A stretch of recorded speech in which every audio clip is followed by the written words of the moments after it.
security checks. The programme, which will be rolled out this week, allows individuals, charities and community groups to bring people escaping the war to safety, even if they have no ties to the UK. Levelling Up Secretary Michael Gove said that he was considering welcoming a family into his own home. He also said the government was considering housing refugees in the homes of sanctioned oligarchs. I want to explore an option which would allow us to use the homes and properties of sanctioned individuals for as long as they are sanctioned for humanitarian and other purposes. There's quite a high legal bar to cross. And we're not talking about permanent confiscation, but we are saying you're sanctioned, you're supporting Putin, this home is here, you have no right to use or profit from it.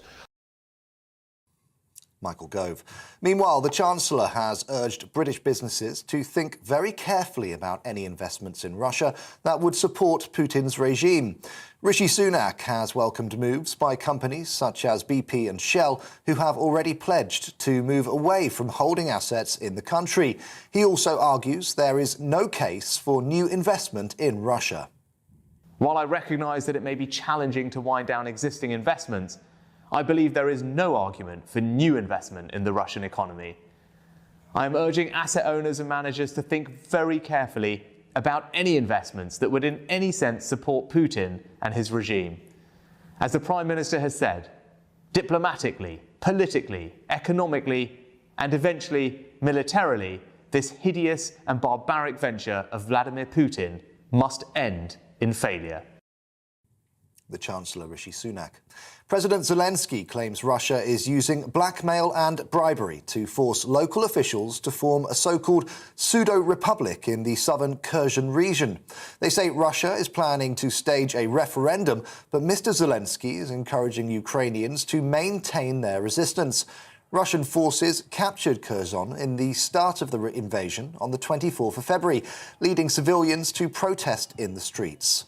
The invaders in the Kherson region are trying to repeat the notorious experience of the formation of pseudo-republics by blackmailing local leaders, putting pressure on deputies, looking for someone to bribe. They're trying to organise the so-called KPR, the Kherson People's Republic, like the Donetsk and Luhansk People's Republic, to organise some committees against the legitimate government on our land and against the will of the people who go out to protest every day and who want Ukraine. I am grateful to them. That was President Zelensky. A bus carrying around 50 Ukrainians has overturned on a major highway in northern Italy, leaving one person dead and several injured. The incident occurred near the town of Forli on the northeastern coast. Italian state radio says one woman has died, but the rest of those on board have been safely evacuated. An investigation is underway into the cause of the accident. Some 35,000 Ukrainian refugees who fled the war have now entered Italy. Boris Johnson will host a two-day summit with Nordic and Baltic leaders from tomorrow.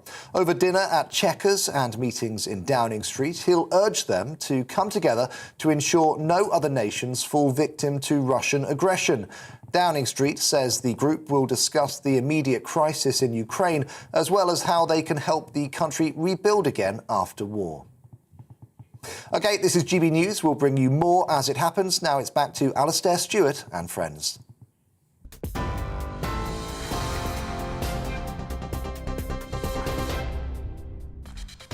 Great, thanks very much indeed. Coming up this afternoon on Alastair Stewart and Friends, the government will unveil a £350 a home per Ukrainian refugee plan tomorrow. All the checks, visas and so on will still apply. All benefits, apart from housing benefit, will be available. The Levelling Up Secretary, Michael Gove, as you just heard, says that 3,000 Ukrainians have been given visas. We'll break down the latest developments with my expert panel. GB News presenter Isabel Oakeshott's travelled to Warsaw on a trip put on by the UK Parliament's all-party group on Poland. She spoke to the Deputy Prime Minister to find out how the country's coping with the influx of refugees and the threat from Vladimir Putin. We'll be having a rural spotlight segment too this afternoon, a time where Britain needs more farmland. How do we balance that with producing solar and wind energy? And as always, I want to hear from you. You can email me at gbviews@gbnews.uk. We're also on Twitter and Facebook. And don't forget to subscribe to our YouTube channel.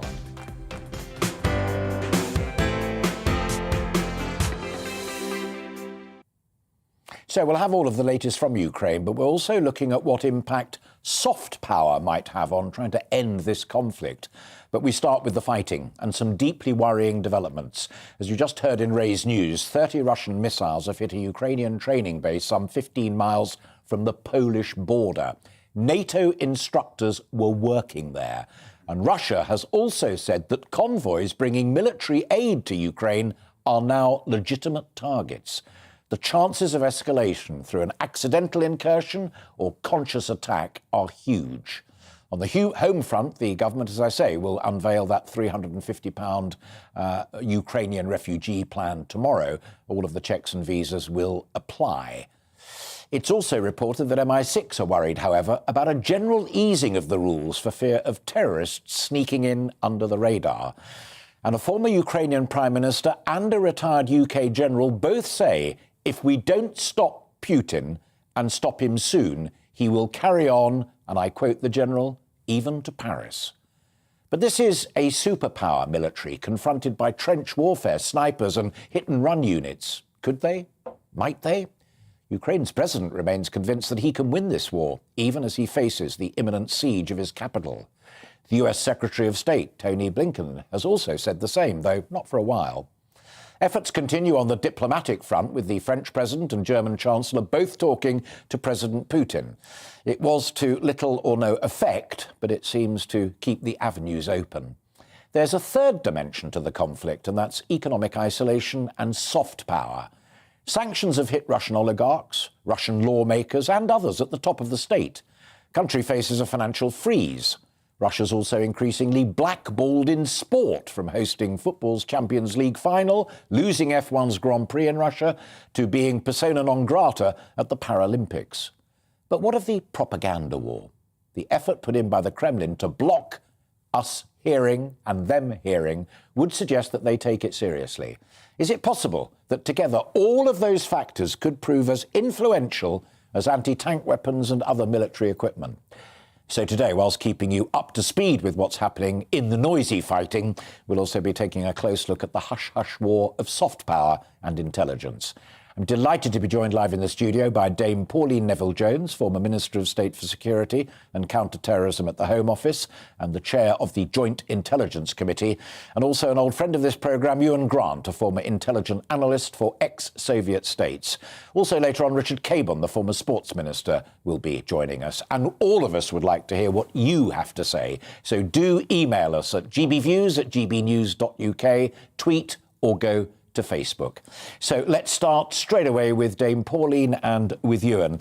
I have to start with that attack, Pauline. An attack on a base within Ukraine, but where NATO trainers were working, and that declaration that military aid convoys are now legitimate targets. Both huge escalations. No, he's upping the ante. I mean, there are two things he's doing. I mean, he is widening the area of conflict. Hitherto, the Russians have not actually operated in Western Ukraine. And this is a demonstration of their ability and will to do so, to put everyone on notice that this is not a safe area. And secondly, of course, it's deliberately chosen to underline the other message implicitly, is that if you go on supplying, this becomes a legitimate target for us. So it is. You're quite right. It's Putin's equivalent of Johnson saying there won't be a NATO boot on the soil of Ukraine, but if there's a convoy, it counts.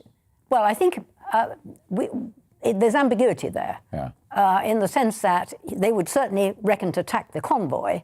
Whether they would regard that as a legitimate reason for attacking a NATO country or taking on NATO as such, I think that's ambiguous. And of course, that would be very escalatory, very, very extremely dangerous thing for them to do. How nervous does that leave Poland and its neighbours? Very nervous. This is, as you say, a major, and Dame Pauline said, a major upping of the ante. That said, Poland still knows it's in NATO. and this would be the real red line. I can't help notice that the Telegraph is reporting in the last few minutes that there were actually NATO personnel at the site, as opposed to having been there before, and mentioned Canadian forces. Now, that is hugely significant because Canada is a major champion of Ukraine, and there is a long tradition of Canadian Ukrainians serving in the armed forces going back to the Black Watch of Canada in World War II. Many of those, I suspect, will have been Ukrainian speakers. Sure. So this is pushing it. Yeah, in the Telegraph as well this morning, not on the line that Ewan's referring to, but the paper that was published overnight, a big full-page interview with the former Ukrainian Prime Minister saying that if Putin is not stopped in Ukraine, he will carry on, quotes, even to Paris. Well, this, in a sense, has been what the Ukrainians have been saying for some time. I mean, that is implicit in Zelensky's messages to us, that this isn't going to stop here. And if you don't help us now, you will find that you're going to be involved. And there is a very great danger of escalation. I mean, am I worried? Absolutely. Yeah. Well, when we arranged for you both to come in, we were mainly going to be talking about soft power. I mean, that almost seems a little out of it. But in your assessment, can the diplomatic efforts, even if it's just Scholz and Macron keeping the channels open to Putin, can they have any impact, or have we passed that line? But they're not having an impact on the situation on the ground at the moment. Is it a good idea to keep them open? Yes, because there may come a moment when you do actually need to make them worthwhile and active. And there is, of course, there is the foreign minister, prostituting himself at the moment, I would say. Those talks in Turkey were ridiculous. But there are other lines open that clearly you've just mentioned. There is Macron and Scholz not getting very far. Less visible, the Israeli Prime Minister, Naftali Bennett. So the Turks are there. I don't think any of it's very useful at the moment, but I'm certainly in favour of it continuing. Sure. China's gone frighteningly quiet. I think it's hedging its bets and waiting to see how things develop. It feels it's still got time, maybe not all that much time to decide which way to come down. I don't think the Chinese will desert the Russians, but I don't think they'll be active in supporting them. Yeah. Which is, there's a big space between those two things. Yeah. It's interesting to get a measure of what the real threat is. That MI6 warned Michael Gove and Number 10 itself to be very careful about just throwing the doors open to Ukrainian refugees, not because they're bad folk, but because bad folk could get under the radar. MI6 are clearly worried. Yes, because we are a known target of the Russians. I mean, we've had plenty of experience, have we not? And given that we've taken quite a big lead, particularly in the supply of military lethal equipment, they will be targeting us. So they do have to be careful. Now, I think we should operate our security precautions with a good deal of common sense. And women and children you can't exclude it, but you really must, I think, order your priorities.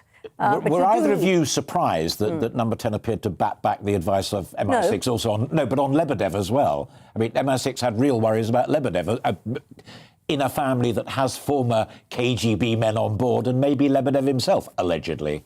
I have to say I'm something of an outlier on Baron Lebedev. I rather take the Lyndon Johnson view of the importance of back channels, and that it's perhaps Baron Lebedev is somebody we should have inside the tent, looking out with us rather than outside the tent. Do you agree with that, Pauline? Well, I think two things. I mean, I don't know about Lebedev.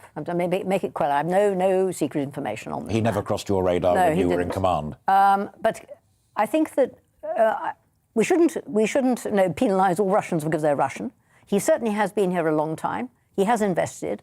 So what I would like is, if we are going to say you must take the targets seriously of people who are coming in from Ukraine, I would like the government to be consistent, and I would like it to explain itself, because I think that would actually then do away with the suspicion. Yeah. So let's have a bit of transparency. OK, there's a kind of segue here because Lebedev and his papa are obviously very wealthy people and own UK newspapers and the rest of it. Let's talk about economic sanctions for a moment. In your assessment, Pauline, I mean, there clearly are oligarchs and whatever real power they have needs to be taken into account.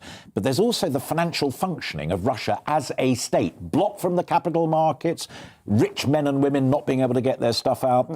This will begin to squeeze a little people who have real power. I think two things. Yeah. So one is clearly, I mean, there is the sanctioning of the oligarchs who are in London. A lot of these men are actually Yeltsin creations. They're not Putin creations. They can't hang on to their money without, in a sense, Putin's assent. They politically neutered themselves. They haven't tried to deal with him, haven't tried to oppose him, with some exceptions. But equally, it's hard, I think, to see many of them being, quote, his henchmen. However, they are the outward expression, and we have allowed them actually to penetrate our society. And we're doing some cleaning up, which was necessary, about ill-gotten gains. I don't think they're the centre of the scene when it comes to the sanctions that need to be imposed. And the sanctions that are really important are the ones you've just mentioned, are the ones that deal with Russia's central bank, that deal with the ability to transfer money, with investment in Russia. We are beginning to create a situation in which Russia is isolated financially and economically from the rest of the world. And that is what we need to do. And there's more to be done. And I do have evidence, that it is going quite far down the line. It isn't just the top headlines. It's the supply chains as well. It's all of that that's very important. And I am absolutely sure that he didn't expect that. Putin did not expect that. I think he thought, well, it'll be like the sanctions they imposed after Crimea. And what they did, in fact, when they found that they hadn't got some vegetables and the supermarkets were suffering, they did a certain amount of home shoring. They made themselves a bit more resilient. And I think he thought he could ride it out, And he had evidence that we didn't respond. Yeah. So he there, of course, he has miscalculated. But in the Russia of 2022, does it matter that folk who go to supermarkets in Moscow or wherever can't buy the stuff that Pauline's just talking about, can't get cash out of an ATM, can't behave like the rest of us do around the world? There's no obvious channel for ordinary Russian folk who may be thoroughly fed up with what's going on doing much about it, or am I wrong? I think you're partly wrong. Well, time will tell. They can go on silent strike. They can protest in place by lack of enthusiasm for the regime. And of course, it is a regime. I thought Pauline was spot on. Britain's had criticism for being a bit slow on the oligarchs, a little more complex than that. But we have certainly gone after the big companies, and they're obviously related, but they are two separate things. Yeah. And it's always struck me that people, particularly on the left in this country, say, big business runs everything and calls the shots, whether it goes back to Anthony Sampson's brilliant book about the pillars and the oil companies, but they clearly do have an influence. Reformed Russia post-Gorbachev, Yeltsin, who you mentioned, and the oligarchs bailed Yeltsin out famously. That's how they got to where they are. It just strikes me that the modern Russia might be one that is more sensitive to real economics than perhaps we sometimes took for granted. There is an urban middle class that has come into being. That's right, but it's essentially urban. And it's still, relatively speaking, more small in numbers. So they will be hit, there's no doubt, and I should think there will be a lot of discontent, and it affects their daily lives. And all the shops are shutting, all the luxury goods, all of those things are disappearing. Down at working level, so to speak, and across the great swathes of Russia, it takes a lot longer for that kind of thing to penetrate. Yeah. However, it will, I think. Secondly, there is the issue of body bags. It was body bags in many ways that actually, in the end, caused the Russians to withdraw from Afghanistan. And why Boris Johnson famously did that direct message on social media. Though he is controlling the media, it's going to be quite hard, I think, actually, to stop penetration of the reality coming through. What the young lads coming home tell their parents, the telephone conversations that take place, the body bags that come back, and the BBC and others are able, much less freely, obviously, but the internet is still functioning, at least in part. Yeah. And so information is getting through. OK, we've got 1 minute left before we have to take a break, and you're kindly both coming back later on to talk a little more after 1 o'clock. But when you were last on the programme, you said the aim must be to reinforce the Black Sea states. That means Ukraine and no further. Is it your prediction this morning that Ukraine will fall to Putin? I'm afraid so, but not necessarily fall to Russia forever. I think with proper support, long-term of sanctions, Pauline's mentioned, the sanctions will take months, not weeks, maybe even years. But I feel let me put a version of the will. question to you, and then I must go. I had lunch with an old mate of mine who was a retired army general, Brit, and he said, you know, ironically, the best thing might be to let Putin come in a bit, because there's no way that he can survive occupying it. There's no way he can afford occupying it. It will be the end of him. It's a very sad gamble, but it might just work. Well, I think that is one of the more likely scenarios, sadly, that they will succeed in putting in some puppet regime in place, and there will be an insurgency. This will not be a quiet place. Do they have enough soldiers to keep that under control? I doubt it. So it's going to be a long-running war. You know, We'll come back and we'll talk more of guerrilla that. kind. Sport and soft power and all the rest of it at 1 o'clock. For the time being, thank you both very much indeed, Dame Pauline and Ewan there. We'll be back, as I say, to join me again at 1 o'clock. You're watching and listening to Alastair Stewart and Friends. We've lots more coming up on the programme, including a look at what's happening on the Polish border with our GB News reporters. But first, let's bring you up to date at 22 minutes past 12 in the weather. Looking ahead to this afternoon, and the UK is looking rather windy, especially in the west, with sunny spells and scattered showers for many. Let's take a look at the details. The southwest of England will be windy with coastal gales. There'll be a mix of sunny spells and scattered showers. The showers heavy with possible hail and thunder at times. The winds will be lighter for southeast England. There'll be some sunny spells, but also some showery rain, which will slowly clear eastwards. It'll be windy in Wales, especially along western coasts. There will also be sunny spells and scattered showers, possibly thundery at times as well.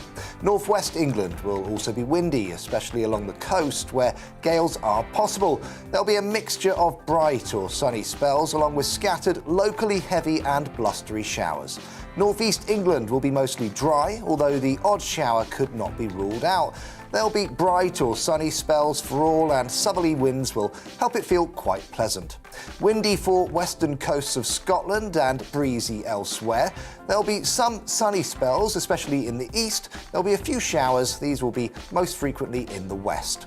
It'll be windy across Northern Ireland, especially around the coasts. Outbreaks of showery rain are likely, mainly in the west, with some sunny spells possible in the east. So more persistent rain is likely in the southeast later, while the showers tend to ease elsewhere along with the wind, and that's how the weather is shaping up for the rest of the day.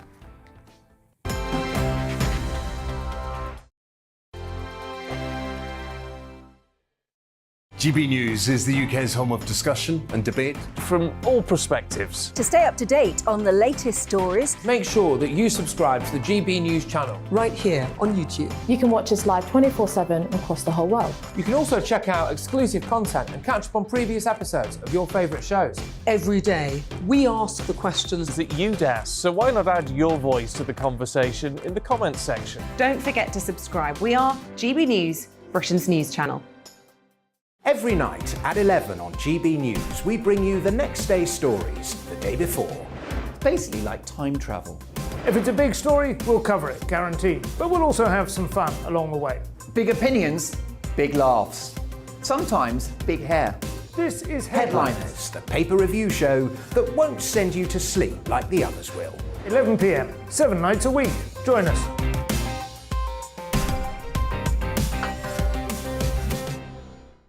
Hello there, I'm Eamon Holmes. And I'm Isabel Webster. And we hope you can join us for... Breakfast with Eamon. And Isabel. You make me laugh out loud, belly laugh. Is that important first thing in the morning? Yeah, absolutely. And there's me trying to be deadly serious. News is a serious business. Yeah, I have to rein you in sometimes. Well, it doesn't stop us laughing at it. It doesn't stop us having an opinion on what's going on. Yeah. And it certainly will not stop us reflecting what you think. Weekdays from 6 to 9:30 on GB News. I'm Dan Wootton. Join me Monday to Thursday from 9 to 11 for the feistiest and most fun news debate on TV, where free speech reigns. I'll bring you a sharp take on the day's biggest stories, bombshell newsmaker interviews, and A-list guests. And I guarantee you, no spin, no bias, no censorship, and no reason to go to bed. That's Dan Wootton Tonight, Monday to Thursdays from 9 on GB News.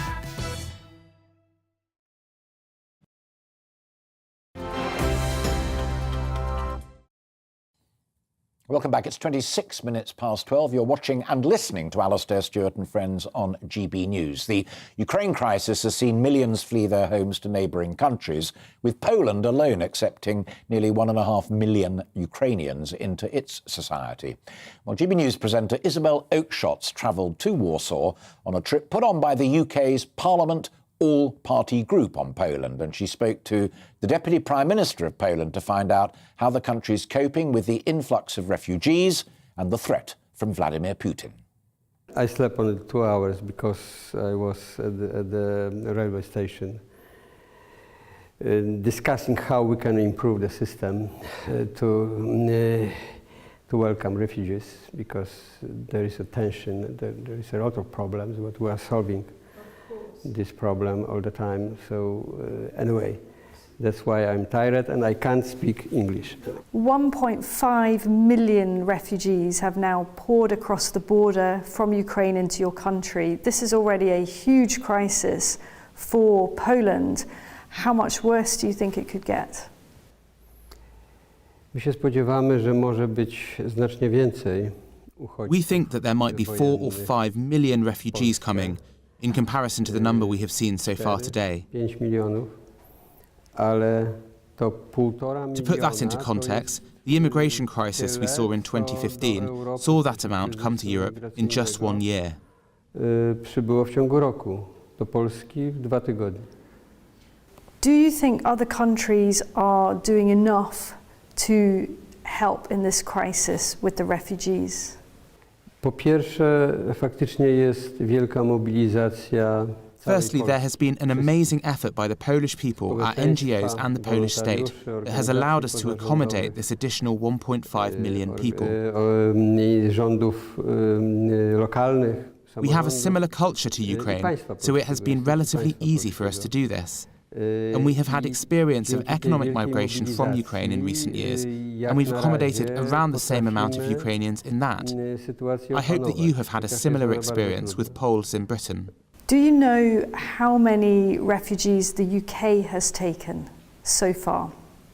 Nie wiem jak to będzie, bo w tej chwili część tej fali. I don't know.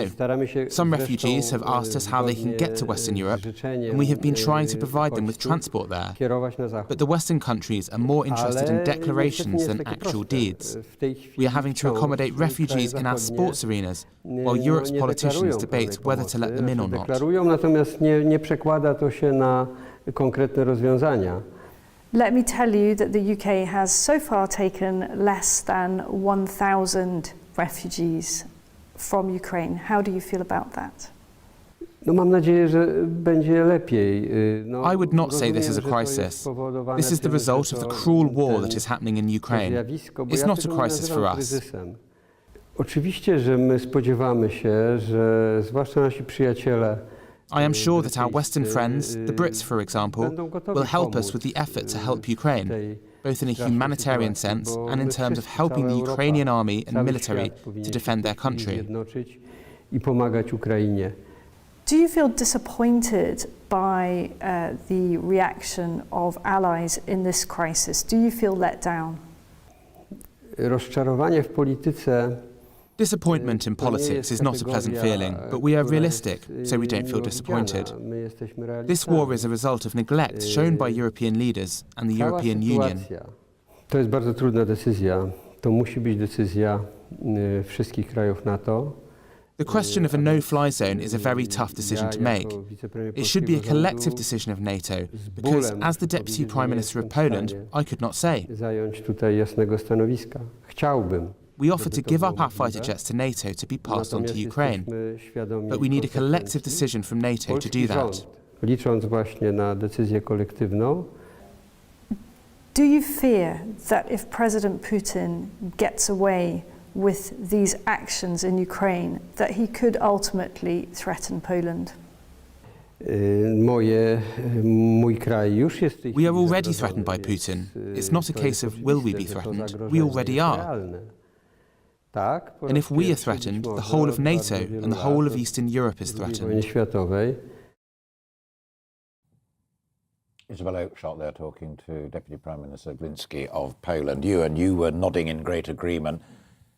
A cool customer, but he is worried. Yeah, and he's right to be worried. There we had right up front 4 to 5 million refugees. Let's not forget the notorious comment of Stalin at the moment of victory in 1945, congratulated by the US ambassador, "You've got Berlin," and he replies, "Tsar Alexander at the end of the Napoleonic Wars got to Paris." Yeah. And your take, Pauline, on what the Deputy Prime Minister had to say there? Well, he was very careful, was he not? He wasn't actually willing really to criticise the UK for two reasons, I think. One is that actually we have helped on the military front, and he'll be aware of that. Long-standing ally in even harsher exactly, times. and we do a neighbour. We do have a good relationship bilaterally with the country. And the second thing is he knows in the end that Poland's safety lies in NATO, and we're a NATO ally. So I think he is careful to balance his view. I warned you that we risked asking folk who watch this and listen to this programme to send their emails. They've already started, but you've only been going for 20 minutes. So, Sue says the Saudis are currently bombing Yemen, killing innocent people, men, women and children. Any sanctions? Nope. USA are currently bombing several countries, killing innocent men, women and children. Any sanctions? Nope. We live in a corrupt world. Nick Timothy, who you remember very well from the Theresa May days, has tweeted this morning, looking forward to the moral cup final today between Saudi Arabia's Newcastle and Abramovich's Chelsea. Yeah. There is a point of hypocrisy there, isn't there? This is a very difficult one, is it not? Yes, I mean, you've got two query figures who are owners. Perhaps we need to change our rules on investment, which is really what it gets to. Should the Prime Minister on the other that conversation later on, and Ewan will be a part of that as well, and also Aidan McCann.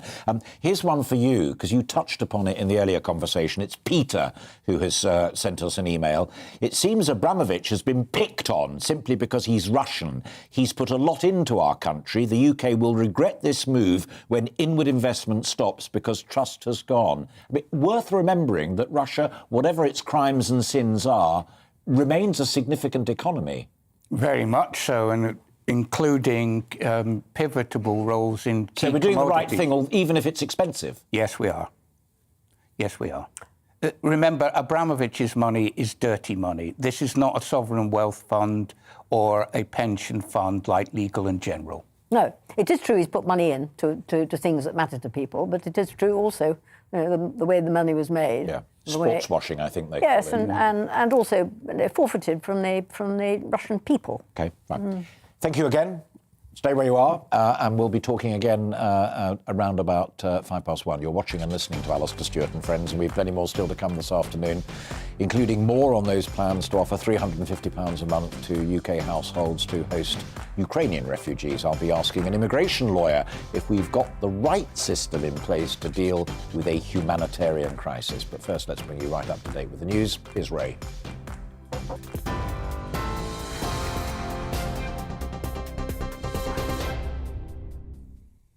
Thanks, Alistair. It's 12:34. Here's the latest from the GB newsroom. At least 35 people have been killed and 134 wounded in a Russian airstrike on a large Ukrainian military base near Poland in what appears to be the most westerly attack so far. The regional governor says more than 30 missiles were fired at the facility, which is located less than 15 miles from the Polish border. The base is the site of joint drills with NATO, and foreign military instructors have previously worked at the facility. It's not known if any were there at the time of the attack.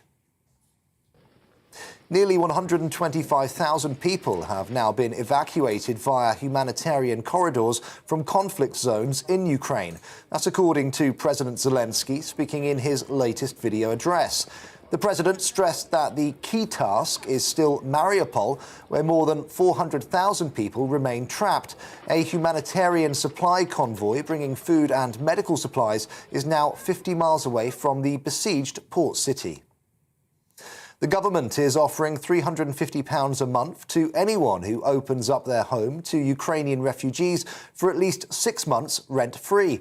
Under the new Homes for Ukraine scheme, those offering accommodation will be vetted and applicants will also face security checks. The programme will allow refugees with no ties to the UK to enter and is expected to launch this week. Meanwhile, the Chancellor has urged British businesses to think very carefully about any investments in Russia that would support President Putin's regime. Rishi Sunak has welcomed moves by companies such as BP and Shell, who have already pledged to move away from holding assets in the country. He also argued there is no case for new investment in Russia. On TV, online and on DAB+ radio, this is GB News. Now it's back to Alastair Stewart and friends.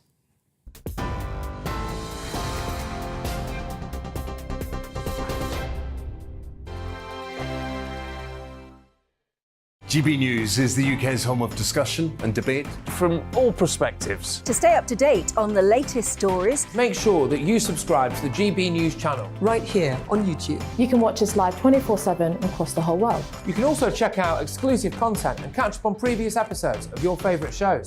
Every day, we ask the questions that you'd ask, so why not add your voice to the conversation in the comments section? Don't forget to subscribe. We are GB News, Britain's news channel. Every night at 11 on GB News, we bring you the next day's stories the day before. Basically like time travel. If it's a big story, we'll cover it, guaranteed. But we'll also have some fun along the way. Big opinions, big laughs. Sometimes big hair. This is Headliners, the paper review show that won't send you to sleep like the others will. 11 p.m, 7 nights a week. Join us.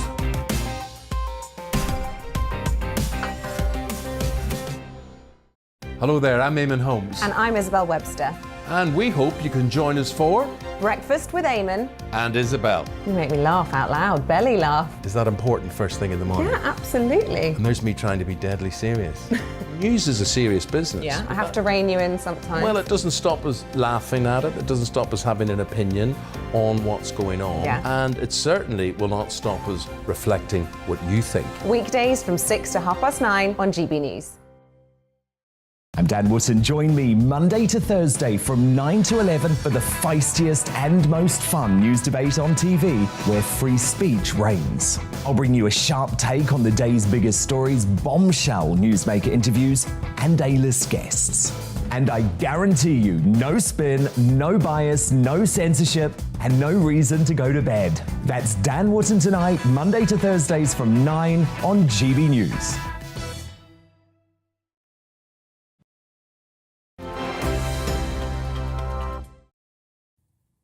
Welcome back. It's just coming up to 20 to 1 and you're watching and listening to Alastair Stewart and friends here on GB News, TV and radio. So as we've said in Ray's News and in my earlier conversation, people in the UK will be offered £350 a month to open their homes to people fleeing the war in Ukraine. It's for 6 months and it's part of the government's Homes for Ukraine scheme, which asks you to house a refugee for a period of at least, as I say, 6 months. This is in addition to Ukrainian refugees with passports who will also be able to apply for UK visas online from Tuesday. It means that refugees heading to Britain will not have to go to a visa application centre. I hope I've got all of that right, but my next guest will certainly put me right if I haven't. It is Harjap Singh Bangal, who is an immigration lawyer and a good friend of this programme. Very good to see you again, Harjap. First of all, your overall take on, first of all, the latest from Michael Gove. It almost seems as if people who are doubting it, it's sort of an incentive, a sweetener for them. If you do want to open your houses up to Ukrainian refugees, then we will give you £350 a month per person for your troubles. A lot of people saying, well, hold on, why are we giving this to migrants? But the fact is, it's not going to the migrant. It's going to a British landlord or a British homeowner. Well, I said Damien Green, the former Deputy Prime Minister, was on the programme yesterday, and I put it to him, that it may just be that, unlike in Poland, and we just heard from the Deputy Prime Minister there, that there may be quite a few people out there who actually don't want to do it. And they don't want people, even if they're from Ukraine, coming here. So they've got to be almost bribed. That doesn't seem very comfortable. I think I saw a poll yesterday, whereas 52% of people were saying that the UK hadn't done enough to help Ukrainian refugees, but only 9% would be willing to offer them housing. So I think the public, taking into view of that, the polls, the government maybe thought, well, hold on, perhaps we're not incentivising people. Perhaps an incentive will sway them. A bribe. These are tough times for everybody, energy crisis, the rest of it. And it might help pay the bills, because if we look at, one extra room on the electricity and gas, it might not be as much as £350 a month. If you're going to get almost £1,100–1,200 a month, or a quarter, that could pay your bills. Yeah. And it could help people in these tough times. OK. What's your take on and Isabel put it to the Deputy Prime Minister of Poland, and I was just discussing it with Dame Pauline Neville-Jones, that MI5 are saying we've still got to have these visas, we've still got to have these checks, not because Ukrainian refugees aren't genuine and aren't good people, but that the baddies can sneak under the radar.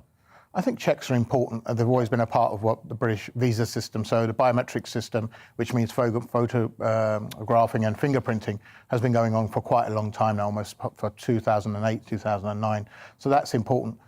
Alternatively as well, we have to do DBS checks on the people who are going to house people. So people with histories of fraud or benefits fraud in the past, or, with criminal records, say with child offences, might not be ideal to be housing these people, or offences against women and the elderly. So that will work both ways, and there must be a sort of service to match it. And my only sort of thing is, are we doing this too quickly? Is this another one of the schemes announced in haste? Do we have the infrastructure for it at the moment? We can't even run visa application centres on time, and we saw the shambles that's been happening in a couple of weeks. People being in Poland, applying in Poland, asked to go to Kiev to do their fingerprints, return there from where they've fled. And so we don't really have the facilities for this. I'm just wondering how it's going to work. And a lot of it is going to depend on volunteers and voluntary organisations who are preparing the groundwork already for this. That's the last thing I expected you to say this afternoon in the conversation, that maybe we are rushing this project, because the key criticism that everybody has made is that we're not doing enough, and these poor souls are risking their lives in Ukraine and they're desperate to get out, and over 1.5 million are there in Poland. You're saying that for whatever reasons, political, PR, that the government may be running ahead of the game. They're not using a system that's in place and that people have touted for a long time. We have an asylum system. We already have a system. We don't need this. Why can't we just grant them asylum? We can't grant them asylum because they have to be on UK shores to do that. There's no system for people to claim asylum from abroad or where they are. Also, the public have already, we hear the argument so many times and on this channel, why can't they stay in safe third countries? But in this case, it seems to be OK, we're not using that argument. Or those people who shout that are very quiet this time round. It doesn't seem that they have a voice on this. And a lot of people from countries where there are wars, such as Somalia, Syria, Iraq, Afghanistan, are now looking up and thinking, well, hold on, that wasn't what was being said when we were told to stay in France, or we were told to stay in Spain. And if we hadn't had this scheme, then we've got to look at the fact that perhaps we would have had Ukrainians coming in on dinghies too to join their relatives here. And we don't have a system for that to handle all of that. So the system should have been already in place in France, or an asylum centre abroad, maybe set up in Poland. But that hasn't been done, and instead we've done this. As with anything with the Home Office, it always ends in a shamble. We've seen Windrush, we've seen the student visas, we've seen a points-based system that effectively wasn't a points-based system, we've seen the fake colleges that were opened and shut down. And I just wonder whether the Home Office actually know what they're doing, and have they consulted enough people in order to do this? And have they done these checks? Are we told how long this is going to take? We haven't been able to do a simple fingerprint and operation or visa system, within a couple of weeks. Is this not going to end well? Probably not, is my estimate, but the Home Office always have the opportunity to surprise me and yourself. Well, and number 10 also has the capacity to surprise, because you've got Priti Patel and immigration ministers working in the Home Office and out of the Home Office, and then the Prime Minister appoints Richard Harrington, a former Member of Parliament, pops him in the House of Lords and says, you're now in charge of it. Well, that just goes to show that the confidence the Prime Minister perhaps didn't have in the current regime, in the current scheme, where he's decided and said to Michael Gove as well, you jump in on this, you handle this, this is not working out well for us. Obviously, it's not doing well in the PR sort of thing. 52% we know already against and think that the government are not doing enough. So something needs to be done. Boris Johnson's been very vocal against Vladimir Putin about this, and obviously he feels, he needs to back that up. I don't know why they feel that they need to compensate. Perhaps it's because they're being exposed for the amount of money and the checks that they've, lack of checks have done to let the billionaires in. Let me put it into context. When we're taking ages to let Ukrainian refugees in, Russian billionaires were given visas in 10 days without any security checks, just looking at a bank statement. Yeah. Now, if that's the case, the Home Office has got the facility to let them in. And as for giving visas and biometrics and sending people to a centre, if you've got enough money, Alistair, the Home Office operate a lorry where they've got the whole system in. It comes to your front doors. A lot of footballers use this system, international footballers, to extend their visas and their work permits. The lorry comes to your house, outside your house, does all your biometrics in about 30 minutes, goes away, takes the processing there. So the facilities are there. It's just about whether the Home Office is competent enough or whether it wants to spend the money to do this. Sure. I, funnily enough, was having exchanges of messages with a very dear friend of mine last night, John Reid, Lord Reid, who famously was the Home Secretary, who said this department is not fit for purpose. That was decades ago. I think you are saying clearly, but I want you to confirm it, that you still think on immigration, maybe other things as well, but the Home Office is not fit for purpose. And secondly, if the answer to that is yes, is there an argument not just for having a temporary minister like Lord Harrington in there, but actually a separate government department? Because immigration is incredibly sensitive politically, and people, particularly post-Brexit, have genuine concerns about it. So A, still not fit for purpose, B, separate department? Definitely not fit for purpose. Every year, not just me or Lord Reid, but the House of Commons themselves, they do a Select Affairs Committee report on it, and it says it's not fit for purpose. It's almost like having a cracked wall in your house, and your house is falling down, but we decide to paint over it instead of knocking the wall down. We need to knock the wall down and build it all over again. We definitely need separate departments. We need specialist people who know what they're doing in relation to this, not gap year students making a decision and then finding out that the judge has ruled their decision wrong and it's overturned. And it's not just one decision, it's 50% of decisions appealed. So this Home Office does not know what it's doing. We need new people in charge. We need people who are definitely educated in the sphere in charge. And we need some sort of strategy, because whatever they're doing, it's definitely not working. And Lord Reid had the foresight then. And every year, the same thing is reiterated, yet nothing is done about it. There's been no infrastructure built, and we're just ploughing along, plodding along, and then saying, oh, it hasn't worked out again. So, it's like banging your head against a brick wall and then saying, oh, don't worry, we'll bang it again, and hopefully the brick wall knocked down, instead of wondering why our head's bleeding. Yeah, absolutely.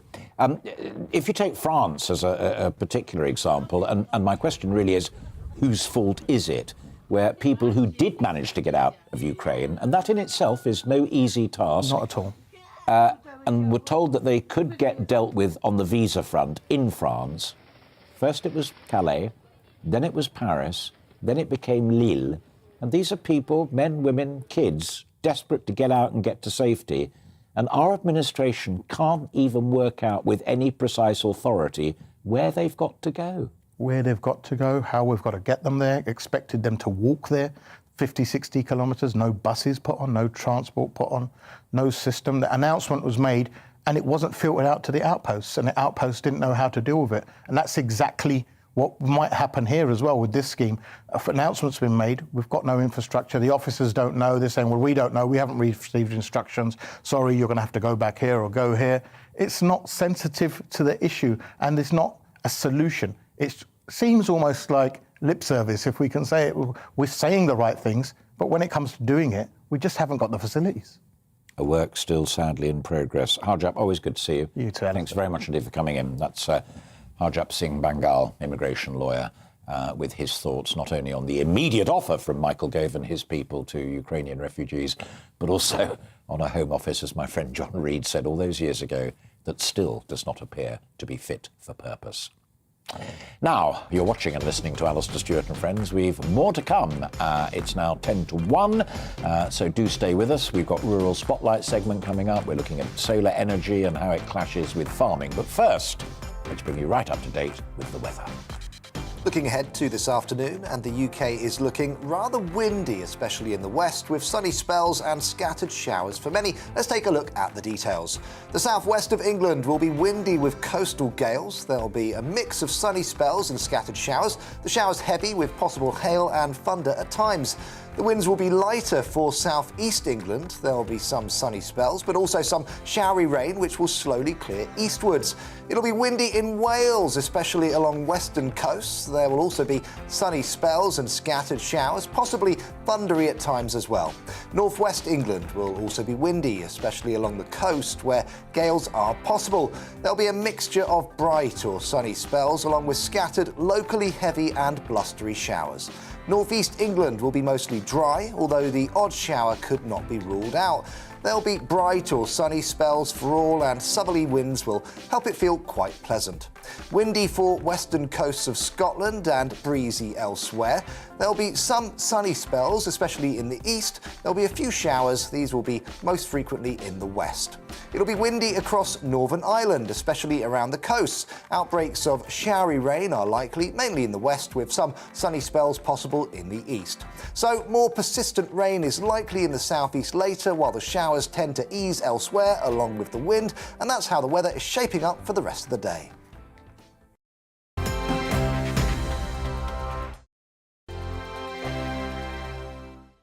GB News is the UK's home of discussion and debate. From all perspectives. To stay up to date on the latest stories, Make sure that you subscribe to the GB News channel right here on YouTube. You can watch us live 24/7 across the whole world. You can also check out exclusive content and catch up on previous episodes of your favourite shows. Every day, we ask the questions that you'd ask, so why not add your voice to the conversation in the comments section? Don't forget to subscribe. We are GB News, Britain's news channel. Every night at 11 on GB News, we bring you the next day's stories the day before. Basically like time travel. If it's a big story, we'll cover it, guaranteed. But we'll also have some fun along the way. Big opinions, big laughs. Sometimes big hair. This is Headliners, the paper review show that won't send you to sleep like the others will. 11 p.m, 7 nights a week. Join us.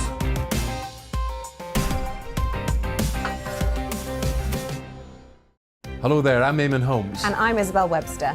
And we hope you can join us for Breakfast with Eamon. And Isabel. You make me laugh out loud, belly laugh. Is that important first thing in the morning? Yeah, absolutely. And there's me trying to be deadly serious. News is a serious business. Yeah, I have to rein you in sometimes. Well, it doesn't stop us laughing at it. It doesn't stop us having an opinion on what's going on. Yeah. And it certainly will not stop us reflecting what you think. Weekdays from 6 to 9:30 on GB News. I'm Dan Wootton. Join me Monday to Thursday from 9 to 11 for the feistiest and most fun news debate on TV, where free speech reigns. I'll bring you a sharp take on the day's biggest stories, bombshell newsmaker interviews, and A-list guests. And I guarantee you, no spin, no bias, no censorship, and no reason to go to bed. That's Dan Wootton tonight, Monday to Thursdays from 9 on GB News.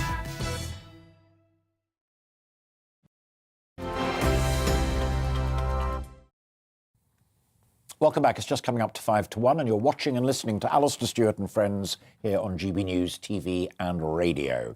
Now, for those who live in towns and cities, it can be easy to lose touch with what's going on in the countryside and the world of farming and agriculture. So every week we check in with those at the forefront of our rural communities. But this week we're taking a look at solar farms, which, according to my next guest, could have a big impact on Britain's farmland. Delighted to be joined by Jason Reed, who's a policy analyst and political commentator. Good to see you. Before we drill down to that on social panel farms versus wheat and barley and the rest of it, there are reports in not one but two of the newspapers this morning that the Prime Minister may be beginning to have second thoughts on net zero, and has even set up a task force within Number 10 to try and find better ways of saving the planet without going to net zero. Do you give that any credibility? I think there are hints of optimism. The Prime Minister, in a sense, doesn't have a choice at the moment because of the amount of political pressure that's being heaped on him to rethink our energy strategy. Energy bills were heading through the roof anyway. It was going to cause a cost of living crisis anyway. That was before Russia started to invade Ukraine and we started having to rethink our reliance on Russian oil and gas in particular. And so in that context, the net zero goals and the transition to entirely renewable energy sources looks wildly over-optimistic. And so the Prime Minister has to rethink. Despite us very visibly having hosted COP26 up in Scotland that recently, that celebrated setting these targets, such is the international and domestic pressure that may be a credible rethink. It didn't take long, did it, after COP26 for all those optimistic targets and all those bold statements that were made to go out of the window, really, because this kind of target is very easy to say 15, 20 years down the line, we'll have switched to renewable energy. But when it comes to actually making that happen, and you're confronted with the real political and economic costs of making that happen, suddenly the politicians realise it's a lot more difficult. A number of my friends say it's a classic case of the tree huggers running ahead of the real people, because you may want to save the planet and you may want to go for net zero, but when you find that you're going to have to pay 15% more for your petrol on Monday and 50% more for your electricity come April, you're going to say back to the power brokers, get real. Exactly right. And there are a lot of different ulterior motives at work as well. We've learned recently in the papers this morning as well that some of the environmental groups that campaign against fracking in the past have received money directly or indirectly from the Kremlin, because of course they have a vested interest in keeping us reliant on Russian fossil fuels. And so we have this kind of back to front narrative going on where we've got the government pushing for net zero, but then unable to do what it's actually promised to do. Yeah. Within the mix, energy supplies are vital, and that, as you rightly and my previous guests rightly said as well, there's clearly a Russian/Ukrainian dimension to that. And it does take time to find different sources of energy, but there are also reports today in the papers that there's going to be a touch on the accelerator, no pun intended, on wind farms being planned, and solar power is spreading across the green and pleasant land of this great country. You've written eloquently mainly about the solar power dimension, but are renewables reliable? Renewables are, the technology isn't quite there yet. That's the problem. It's easy to see how maybe 20 or 30 years down the line they could form a much, much larger... We don't have 20, 30 years, do we? Exactly. This is the problem, is we can't transition as quickly as it's politically necessary, as quickly as the government has promised, but that hasn't stopped thousands and thousands of acres of perfectly usable farmland up and down the country being signed over, in particular to solar farms, but some to wind power as well, in a sort of wild goose chase of chasing this net zero dream that just isn't going to happen. And of course, one other aspect of the consequences of the Ukraine crisis is food production and food security. Food insecurity is a big, big problem in this country that we don't talk about enough. Ukraine and Russia are two of the biggest crop exporters in the world. And so more than ever, we need a strong British farming sector. Meanwhile, we're signing away thousands and thousands of acres worth of perfectly arable farmland to be covered in solar panels so that it can't be farmed anymore. So we're not saving the planet because it won't get us to net zero.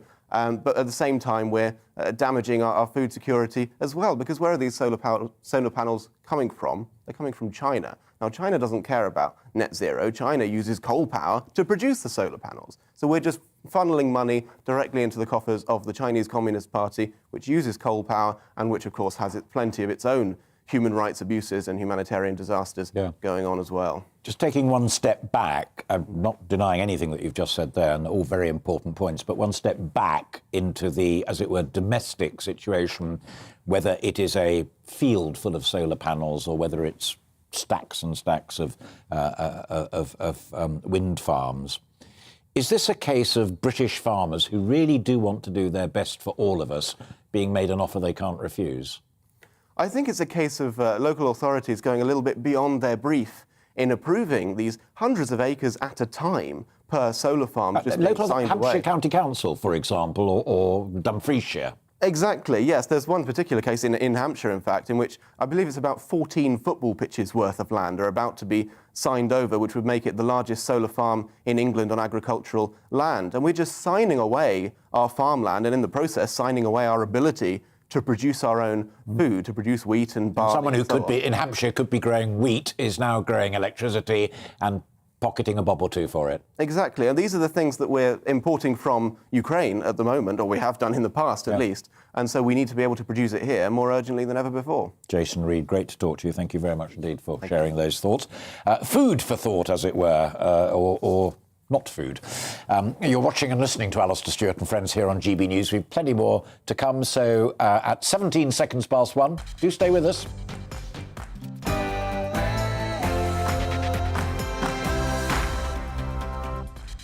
And hello and welcome if you've just joined us at a few seconds past 1, or hello, welcome back if you've been with us since 12 o'clock. I'm Alastair Stewart, and into the next hour of the programme, the final hour, I'll be keeping you company here on TV and radio. We have plenty more still to come, including more on that top discussion today, the developments on the Ukraine crisis, but with the Russian Grand Prix cancelled and with Abramovich's Chelsea's exit, how does this pan out in the sporting world? What is the role of soft power? We'll be speaking to Amanda Stretton, former racing driver and now sports journalist. Aidan McGee from the home camp will be here as well with his expert take on the sporting dimension. And also Ewan Grant and Dame Pauline Neville-Jones will be back to add their fourpenneth as well. But first, let's bring you right up to date with the news. Here once again is Ray Addison.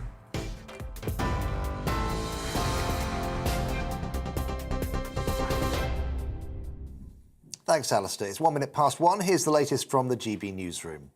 At least 35 people have been killed and 134 wounded in a Russian airstrike on a large Ukrainian military base near Poland in what appears to be the most westerly attack so far. The regional governor says more than 30 missiles were fired at the facility, which is located less than 15 miles from the Polish border. The base is the site of joint drills with NATO, and foreign military instructors have previously worked there. It's not currently known if any were present at the time of the attack. The Pope has issued his strongest condemnation yet of the invasion of Ukraine, saying the unacceptable armed aggression must stop. Speaking to thousands of people in St. Peter's Square for his Sunday blessing, Pope Francis also said that the killing of children and unarmed civilians was barbaric. With grief in my heart, I join my voice to that of the common people who implore an end to the war. In the name of God, let the cries of those who suffer be heard, and let the bombings and attacks cease. Let there be a real and decisive move towards negotiation, and let the humanitarian corridors be made effective and safe. In the name of God, I ask you, stop this massacre. His Holiness the Pope. Nearly 125,000 people have now been evacuated via humanitarian corridors from conflict zones in Ukraine. That's according to President Zelensky, speaking in his latest video address. The president stressed that the key task is still Mariupol, where more than 400,000 people remain trapped. A humanitarian supply convoy bringing food and medical supplies is now 50 miles away from the besieged port city. The government is offering £350 a month to anyone who opens up their home to Ukrainian refugees for at least 6 months rent-free. Under the new Homes for Ukraine scheme, those offering accommodation will be vetted and applicants will face security checks. The programme, which will be rolled out this week, allows individuals, charities and community groups to bring people escaping the war to safety, even if they have no ties to the UK. Levelling Up Secretary Michael Gove said that he was considering welcoming a family into his own home. He also said the government would look at housing refugees in the homes of sanctioned oligarchs. I want to explore an option which would allow us to use the homes and properties of sanctioned individuals for as long as they are sanctioned for humanitarian and other purposes. There's quite a high legal bar to cross. And we're not talking about permanent confiscation, but we are saying you're sanctioned, you're supporting Putin, this home is here, you have no right to use or profit from it. Michael Gove. Meanwhile, the Chancellor has urged British businesses to think very carefully about any investments in Russia that would support President Putin's regime. Rishi Sunak has welcomed moves by companies such as BP and Shell, who have already pledged to move away from holding assets in the country. He also argues there's no case for new investment in Russia. While I recognise that it may be challenging to wind down existing investments, I believe there is no argument for new investment in the Russian economy. I am urging asset owners and managers to think very carefully about any investments that would in any sense support Putin and his regime. As the Prime Minister has said, diplomatically, politically, economically, and eventually militarily, this hideous and barbaric venture of Vladimir Putin must end in failure. The Chancellor speaking earlier. A bus carrying around 50 Ukrainians has overturned on a major highway in northern Italy, leaving one person dead and several injured. The incident occurred near the town of Forlì on the northeastern coast. Italian state media says one woman has died, but the rest of those on board have been safely evacuated. An investigation is underway. Some 35,000 Ukrainian refugees who have fled the war have now entered Italy. This is GB News. We'll bring you more as it happens. Now let's get back to Alastair Stewart and friends.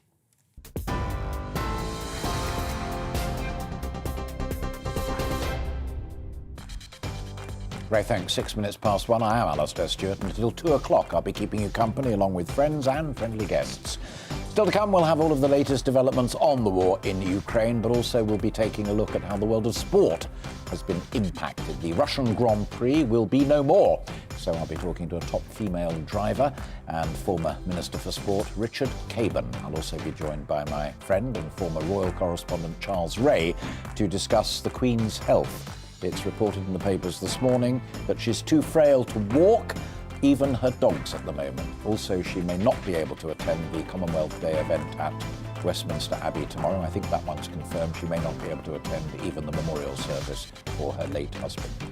GB News is all about you, our viewers, so any burning questions or stories that you think we need to cover, no matter how big or small, we genuinely want to hear from you. Get your voice heard by emailing gbviews@gbnews.uk and do put Alastair Stewart in the subject line.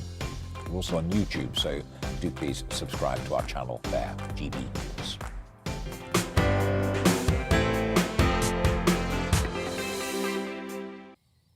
One of the big headlines grabbing the world has been the sports war over Ukraine and Russia. The sanctions have meant that Formula One has dropped the Russian Grand Prix, and one of its drivers, its Haas driver, Nikita Mazepin, has also been dumped. Of course, cancelling the multi-million-pound Russian Grand Prix means a lot, both to the support and to the sport and to Russia. Not forgetting Roman Abramovich, whose hand was forced to give up the Chelsea club and is now banned from even being a director. So how is all of that going to pan out in the weeks to come? Let's start with F1, and I'm delighted to be joined now by Amanda Stretton, former racing driver herself and now motoring journalist. Great to see you, Amanda. What reaction was there on the inside of the sport at the decision to drop the Russian Grand Prix in direct response to Putin's invasion of Ukraine? Well, clearly, if the Formula One teams were required to go to Russia and support the Russian Grand Prix, that was going to be very difficult for many people to actually sit comfortably with. It was going to be taking a lot of money into Russia, and for all the commercial partners and sponsors, again, an association supporting Russia in any way was going to sit very uncomfortably. So I think everybody breathed a sigh of relief when the Russian Grand Prix was cancelled, and I don't think anyone really was in any doubt that this was going to happen. But let me put one thing to you as well. I can understand saying Russia, bad guys, no Grand Prix. Mazepin is punished and loses his job as a driver simply because of his nationality, Russian. No, that's not strictly correct. He actually owes his seat to the sponsorship from his father, Dmitry, who towards the end of February actually was at the Kremlin having a meeting with President Putin and has been deemed by the EU as a person of significant interest.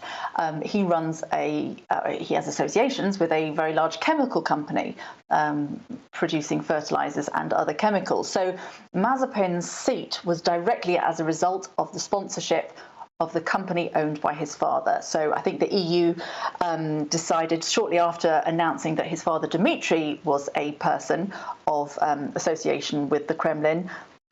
Shortly after, Nikita, his son, was deemed a natural person associated with the businessman, and that's why he lost his seat.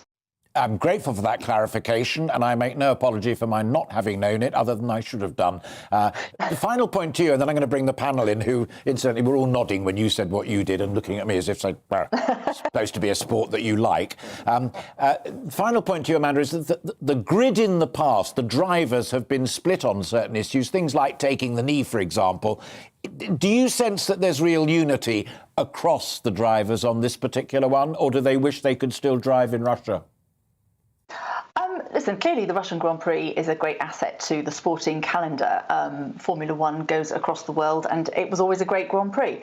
But I don't think that there's any doubt. And my sense is that everybody, both from the drivers, the teams, the partners, everybody involved is, as I say, breathing a sigh of relief that they're not having to go to Russia and be forced into a position where they're inadvertently, whether they like it or not, having to support a regime that I think everybody else feels very uncomfortable with.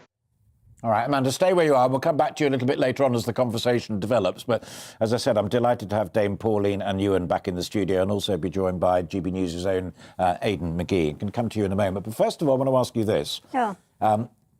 Is this just gesture stuff? I picked up Amanda's connection, which you were all nodding in agreement with. You know, in the case of Mazepin, he is the son of a sanctioned person, so it's all right and proper. But if you're sitting in the Kremlin, do you care about motor racing? I think you care about the fact that Russian fans are going to be deprived of things that they really do value and which are part of the liberation of modern Russia.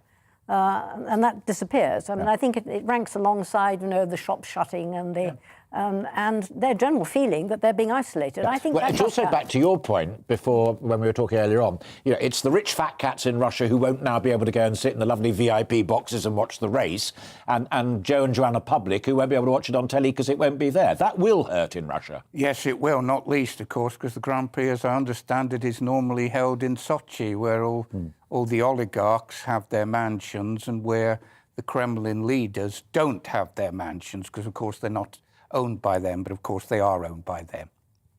When we bumped into each other earlier on, Aidan, first thing you said, it's a bit hypocritical this, I'm looking, and it was, I said to Pauline, Nick Timothy, senior policy advisor to Theresa May, tweeting, saying, I'm really looking forward to the moral FA Cup this afternoon between Newcastle, brackets Saudi Arabia, and Chelsea, brackets Russia. There is a bit of hypocrisy there, isn't there? Yeah, there is. I mean, this is the latest train coming over the hill for the Premier League. Now, we've seen all the problems crystallised at Chelsea this week. They felt the backlash of what's happened in a foreign land with the war. We've established the government say they've established links between Abramovich and Putin, and therefore Chelsea have to suffer. Now, Newcastle United's takeover under the ownership and directors test was ratified by the Premier League in November. This is having thrown their weight behind the Rainbow Laces campaign, which encourages inclusion among the LGBTQ plus community in the last 3 or 4 years. So if you're going to do that, if you're going to invite politics into your sport, you have to consider the quid pro quo, which is that an emirate or a state like Saudi can take over one of your most prominent football clubs, lavish money all over the place, and then the Premier League has to deal with that juxtaposition. Yeah. And that's why I always say sport is inextricably linked with politics. We can't change that. You look at the Old Firm derby in Scotland, it's been going on for 100 years. Sectarianism, that's something we haven't spoken about much recently. But if you're going to... sport doesn't help itself by inviting politics in. And that's what the Premier League has done in recent years. We've had lots of fiascos around Black Lives Matter. We've had a fiasco around climate change, stuff that has nothing to do with sport, really. And yet they invited them in there. The previous chief executive of the Premier League, Richard Scudamore, for all his faults, and there were many, chose to resist politics in sport, in football. He said, look, we've created our numbers. Lots of political causes out there want to hijack our numbers and our reach. We do football. We do it very well. Let's keep it like that. Let me bring Amanda back in. Can you still hear me, Amanda? We're just going to link up again. Amanda? Right, Amanda Stratter, just going to bring you in at that point. Sorry, had you muted yourself or something like that? No. Aidan was just saying that there is an element of hypocrisy involved in this because, OK, no Russian Grand Prix, but still an Azerbaijan Grand Prix. They're not exactly the greatest guys in the world. Still a Saudi Grand Prix, and there was a China Grand Prix last year. No, he's absolutely right. It's a difficult situation because the teams don't have any say necessarily in where the Grand Prix are held. That's up to the Formula One management to set the calendar. And so to a certain extent, once you've signed up into the sport, you are then obliged to go to wherever the races are held, or you can then have sanctions against you. And sporting sanctions have been nothing new over the years. You know, we just have to think back to apartheid days, for example, and South African sport being sanctioned in the rest of the world as well. You're right, and it does make, I suppose, a hypocrisy on the face of it if you're looking at it purely in black and white terms, but everything has got shades of grey in the middle. And I think what we're looking at here, particularly in Russia with the Ukraine, is something that everybody across the board in the West feels has stepped over the mark. And whereas obviously listening to what Rishi Sunak was saying just before we came on, there is a stepped process before we necessarily go into, one would hope not, a military conflict, but there is a step process that we have to go through before we get to that stage. Yeah. Pauline, Aidan said just a few moments ago, we've kind of crossed the line now. Sport is deeply entrenched in politics and in diplomacy, whether you like it or not. When you were at the head of these structures, is that something you would have resisted, or do you think it's right and proper they have their part to play? Well, I mean, there's a great deal of money in sport. And if there's money in sport, I'm afraid there's going to be politics in sport. I don't think there's any two ways that you can divorce those two things. And that's not going to change. I personally, I think it's where do you draw the line? Are we going to say we're too good for the world? We can't actually support a Grand Prix in China because the Chinese regime isn't nice. We can't support this, we can't support that. I mean, there are limits, I think, to the extent to which we can export our moral principles. What we can try to ensure is that we actually practice them at home, and that's where the criticism does come in.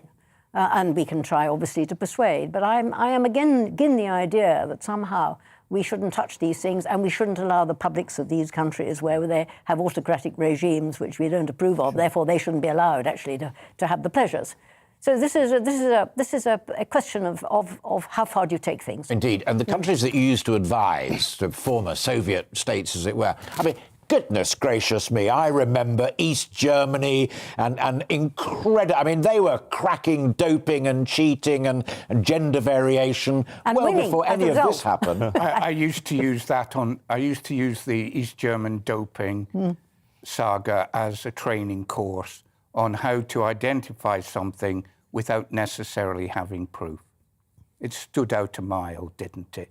Not least the journalists who went in to see East Germany and were told, I think Robert Key, remember Robert Key? Yes, I do remember him very well. Did a brilliant series in the mid-70s.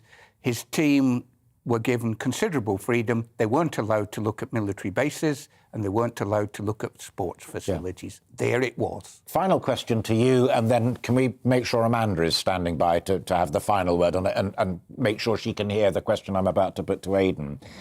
On F1, which we both love, but you know clearly more about it than I do, given my earlier I'm not sure about that.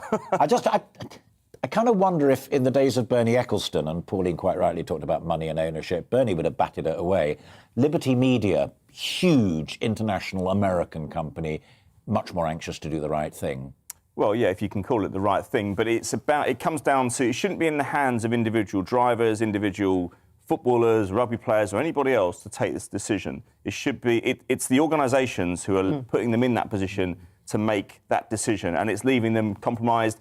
Individuals, I think you'll find, will probably make the decision that their sponsors would like them to make in a lot of cases as well. I don't know if it's a case of it resting on their consciousness necessarily, But I do think the Premier League doesn't help itself when it aligns itself with these political causes. When their business is football, I don't think it helps when the FA get involved in things like that. When their business is football, you know, with this I'll tell you a story, right? I was back in 2010. I was a columnist for the News of the World. I was ghostwriting Sam Allardyce's column. Now the deal was that I had to do it in person wherever he was in the world. So I said, where are you next week? He said, Qatar. I said, OK. So my boss said, look, you're not going to Qatar for a week to do a half-an-hour column with Sam Allardyce unless you go and get something else for us. Why don't you pop into the local organising committee of the Qatar bid? This is 2010, by the way. Ooh. And can you get some diagrams, find out what their plans are? It might be quite interesting. You could make a double-page spread out of it. So I went to see them, and they said, Aidan, we're just familiarising ourselves with the process here. We're not going to win this. We know that. And they were genuine. 6 months later, they're awarded the games. They're awarded the World Cup. It smacked of corruption. It really, really did. And that is a classic example of FIFA seeing the pound signs and the dollar signs and the euro signs and putting their competition in a place where it compromised their athletes. And that's what we're going to see later this year at the Qatar World Cup. All sorts of moral dilemmas. Yeah.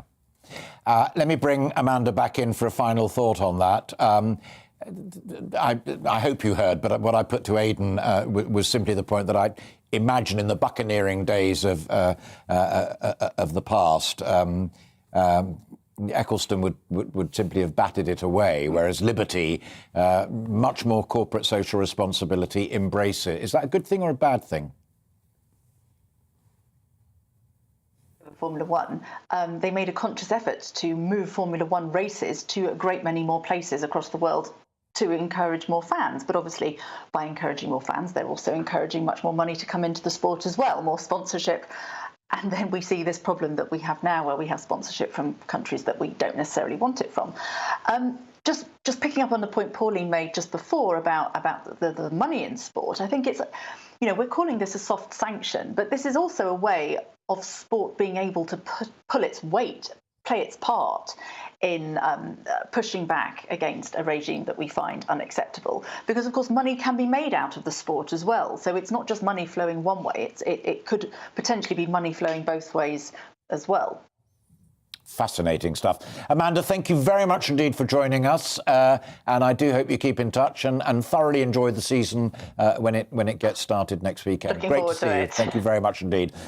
Aidan, Pauline and Ewan as well. Thank you very much indeed. Great to see you all for earlier and for just now. And Aidan, thanks for coming in. No problem at all. To add your wisdom and experience to that whole debate.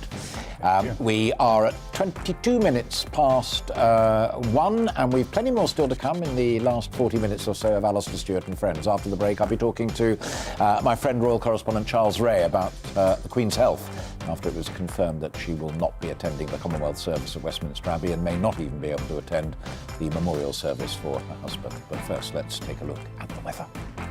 Looking ahead to this afternoon, and the UK is looking rather windy, especially in the west, with sunny spells and scattered showers for many. Let's take a look at the details. The southwest of England will be windy with coastal gales. There'll be a mix of sunny spells and scattered showers. The showers heavy with possible hail and thunder at times. The winds will be lighter for southeast England. There will be some sunny spells, but also some showery rain, which will slowly clear eastwards. It'll be windy in Wales, especially along western coasts. There will also be sunny spells and scattered showers, possibly thundery at times as well. Northwest England will also be windy, especially along the coast where gales are possible. There'll be a mixture of bright or sunny spells along with scattered, locally heavy and blustery showers. Northeast England will be mostly dry, although the odd shower could not be ruled out. There'll be bright or sunny spells for all, and southerly winds will help it feel quite pleasant. Windy for western coasts of Scotland and breezy elsewhere. There'll be some sunny spells, especially in the east. There'll be a few showers. These will be most frequently in the west.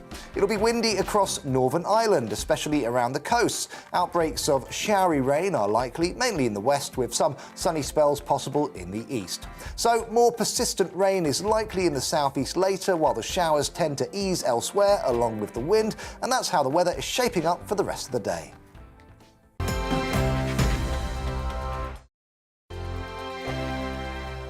GB News is the UK's home of discussion and debate from all perspectives. To stay up to date on the latest stories, make sure that you subscribe to the GB News channel right here on YouTube. You can watch us live 24/7 across the whole world. You can also check out exclusive content and catch up on previous episodes of your favourite shows. Every day, we ask the questions that you'd ask, so why not add your voice to the conversation in the comments section? Don't forget to subscribe. We are GB News, Britain's news channel. Every night at 11 on GB News, we bring you the next day's stories the day before. It's basically like time travel. If it's a big story, we'll cover it, guaranteed. But we'll also have some fun along the way. Big opinions, big laughs. Sometimes big hair. This is Headliners, the paper review show that won't send you to sleep like the others will. 11 p.m, 7 nights a week. Join us.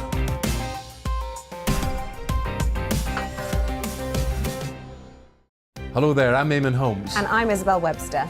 And we hope you can join us for Breakfast with Eamon. And Isabel. You make me laugh out loud, belly laugh. Is that important first thing in the morning? Yeah, absolutely. And there's me trying to be deadly serious.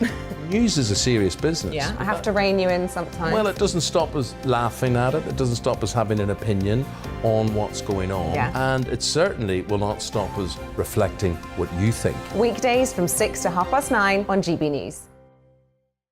I'm Dan Wootton. Join me Monday to Thursday from 9 to 11 for the feistiest and most fun news debate on TV, where free speech reigns. I'll bring you a sharp take on the day's biggest stories, bombshell newsmaker interviews, and A-list guests. And I guarantee you, no spin, no bias, no censorship, and no reason to go to bed. That's Dan Wootton tonight, Monday to Thursdays from 9 on GB News.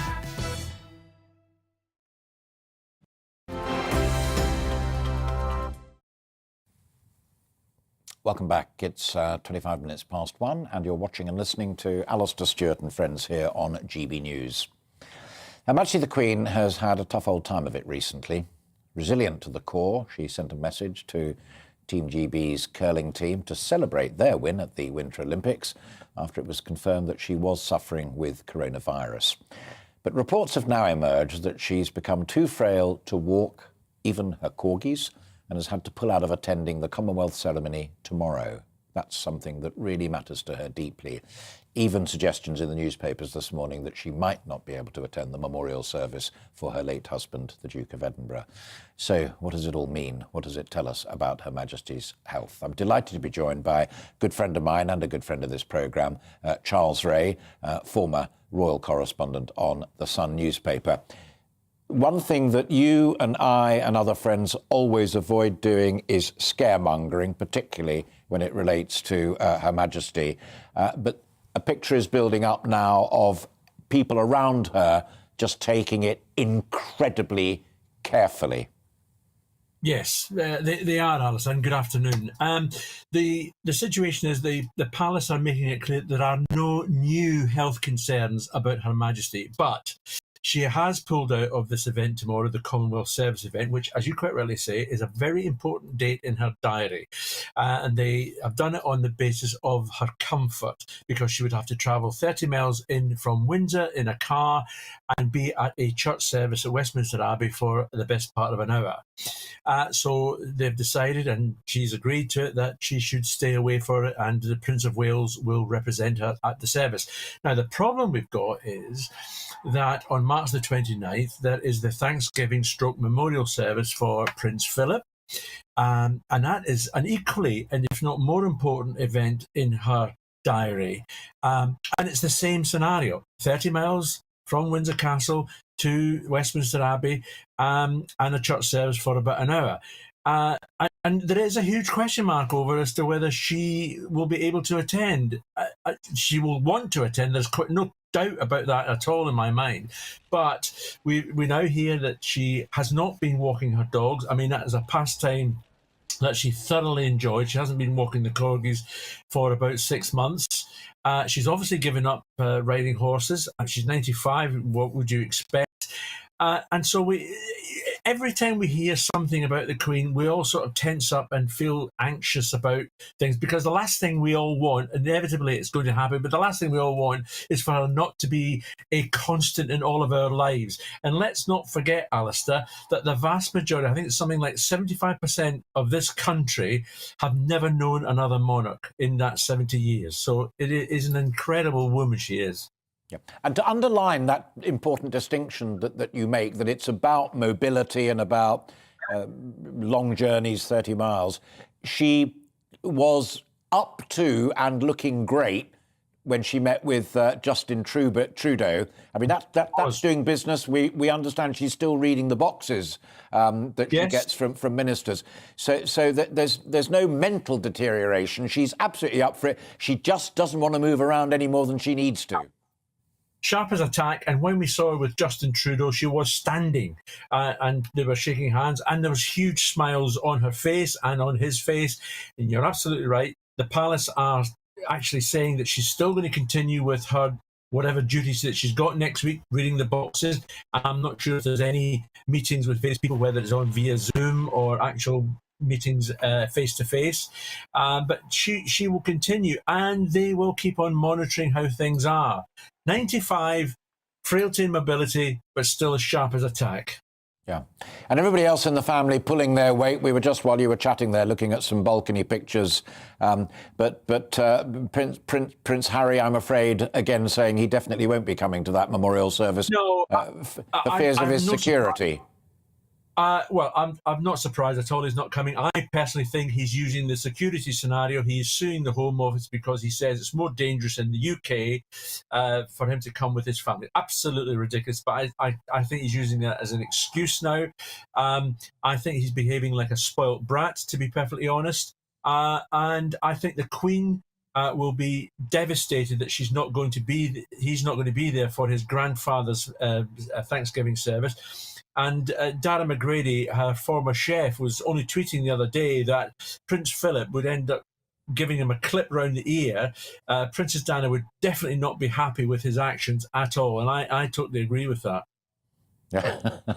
I wasn't going to gainsay or contradict another matter. Another matter that I do want to just quickly touch base with you at the end, Charles, if I may, because we've talked about it on this programme so many times, and there was a period when it was deeply legally sensitive, and that is, of course, Andrew, Duke of York. All finally done and dusted, or are there still some worrying echoes in the background of all of this? Well, there are worrying echoes in the background because we have got the sentencing of Ghislaine Maxwell coming up, and unless she gets a retrial, at which the woman who has accused Prince Andrew of the allegations that he sexually abused her, she may speak at that sentencing hearing, and that could well be, towards the Platinum Jubilee. So it's still going to overshadow things. Plus, Andrew has also had to borrow millions of pounds from his brother Prince Charles. We know the Queen is contributing £2 million to the charity that Virginia Giuffre, the woman who made the allegations, her charity to help sex trafficked victims. And Andrew's going to have to pay all that money back once the sale goes through of this Swiss chalet type house that he and Fergie own in Verbier. So the money's been paid, the case has been dismissed. He's paid all this money, these millions of pounds, to a woman he says he has no recollection of ever meeting. Amazing. Those amounts of, I take your point about the chalet in Switzerland, although I have also read it, been mortgaged more times than you and I have had hot dinners, so we'll watch that with great interest. But one thing that we both hear, I know, Charles, and perhaps you can finish by clarifying it, is folk get very, very angry if they believe that taxpayers' money is going towards helping sort out the Duke of York. Simply not true. It is not true, and I've always believed and known that no public money was being paid towards any of the costs of the legal action or the settlement figure. And it was nice to see that the Treasury, after the Freedom of Information request, actually clarified that no public money, no money that goes to the sovereign grant, is actually being used at all for anything other than what it's supposed to be used for. Charles Ray, always a pleasure. Thank you very much indeed for finding time for us, and hope you enjoy the rest of your Sunday afternoon. Cheers. Good to see you. Charles Ray there, old chum of mine, as I always say, from the industrial correspondent days, but more recently the royal correspondent for the Sun newspaper. You're watching and listening to Alastair Stewart and Friends. It's 27 minutes to 2. But we've still got time for more this afternoon, including I'm delighted to be joined by the former Sports Minister, Richard Caban, to discuss what we were discussing earlier on the programme, the sports war since the beginning of this crisis. And also, given what Aidan was saying about the Qatar Olympics, Richard Caban's also a former Olympics minister, so I'll be looking forward to getting what he has to say on that as well. But first, let's bring you up to date with all of the latest news headlines. Here once again is Ray.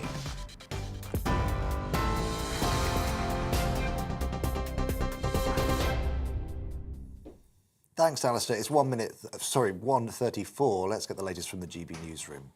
At least 35 people have been killed and 134 wounded in a Russian airstrike on a large Ukrainian military base near Poland in what appears to be the most westerly attack so far. The regional governor says more than 30 missiles were fired at the facility, which is located less than 15 miles from the Polish border. The base is the site of joint drills with NATO, and foreign military instructors have previously worked at the facility. It's not known if any were there at the time of the attack. The Pope has issued his strongest condemnation yet of the invasion of Ukraine, saying the unacceptable armed aggression must stop. Speaking to thousands of people in St. Peter's Square for his Sunday blessing, Pope Francis also said that the killing of children and unarmed civilians was barbaric. Nearly 125,000 people have now been evacuated via humanitarian corridors from conflict zones in Ukraine. That's according to President Zelensky, speaking in his latest video address. The president stressed that the key task is still Mariupol, where more than 400,000 people remain trapped. A humanitarian supply convoy bringing food and medical supplies is now 50 miles away from the besieged port city. The government is offering $300 a month to anyone who opens up their home to Ukrainian refugees for at least 6 months rent-free. Under the new Homes for Ukraine scheme, those offering accommodation will be vetted and applicants will face security checks. The programme will allow refugees with no ties to the UK to enter and is expected to launch this week. On TV, online and on DAB+ radio, this is GB News. Now it's back to Alastair Stewart and friends.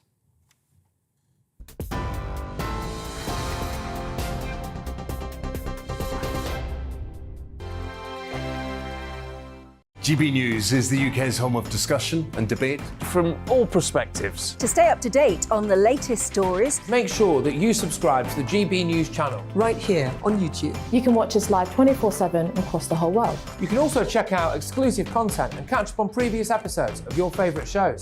Every day, we ask the questions that you'd ask, so why not add your voice to the conversation in the comments section? Don't forget to subscribe. We are GB News, Britain's news channel. Every night at 11 on GB News, we bring you the next day's stories the day before. Basically like time travel. If it's a big story, we'll cover it, guaranteed. But we'll also have some fun along the way. Big opinions, big laughs. Sometimes big hair.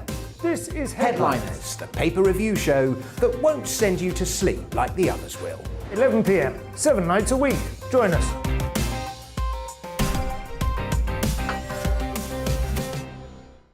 Hello there, I'm Eamon Holmes. And I'm Isabel Webster. And we hope you can join us for Breakfast with Eamon and Isabel. You make me laugh out loud, belly laugh. Is that important first thing in the morning? Yeah, absolutely. And there's me trying to be deadly serious. News is a serious business. Yeah, I have to rein you in sometimes. Well, it doesn't stop us laughing at it. It doesn't stop us having an opinion on what's going on. Yeah. And it certainly will not stop us reflecting what you think. Weekdays from 6 to 9:30 on GB News. I'm Dan Wootton. Join me Monday to Thursday from 9 to 11 for the feistiest and most fun news debate on TV, where free speech reigns. I'll bring you a sharp take on the day's biggest stories, bombshell newsmaker interviews, and A-list guests. And I guarantee you, no spin, no bias, no censorship, and no reason to go to bed. That's Dan Wootton tonight, Monday to Thursdays from 9 on GB News.